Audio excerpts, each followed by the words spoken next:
Steve, Lewis Hamilton, a phenomenon has been described in motorsport, and today's here in Daytona Milton Keynes is proved an ambassador to the sport as well.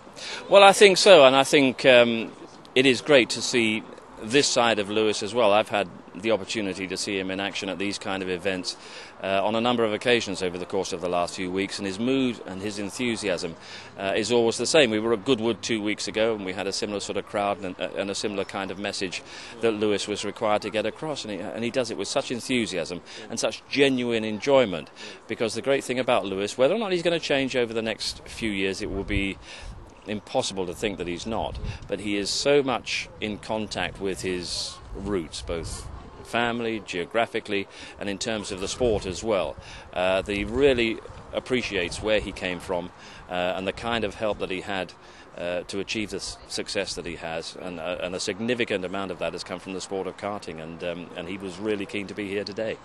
You're one of the faces of motorsport, and you would have seen quite a few champions over the years. How does Lewis compare to some of the old greats, and what his potential is? He's different. I mean, I've never seen anything like it. I mean, whether or not I can really appreciate the old greats. I mean, I've worked quite a bit with Sterling Moss and Jackie Stewart.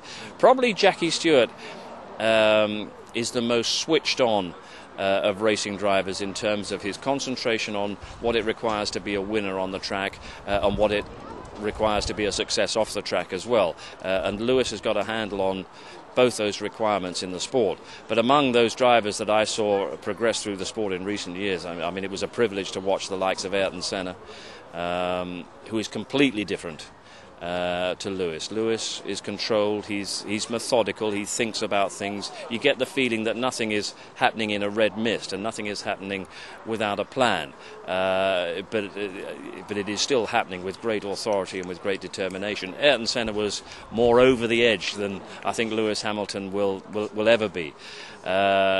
Different kind of characters, but I feel that Lewis has the ability to match the achievements of someone like Senna and maybe even surpass them. And obviously, finally, we must mention about the children that are here today. They're the ones that are trying to be the next Lewis Hamilton. It's a great day for them, opportunity to be next to the man himself and receive an award and get the checkered flag from him. Must be brilliant. Yeah, and you know, I understand how today was put together, and I understand how Lewis's next 4 days are put together. The pressure on his time is absolutely extraordinary. He flew in by helicopter. He'll be off to Silverstone as soon as he can, but there was still time for the kids and time to answer a couple of questions and time to get involved, and you really get a sense that he appreciates that opportunity and enjoys it.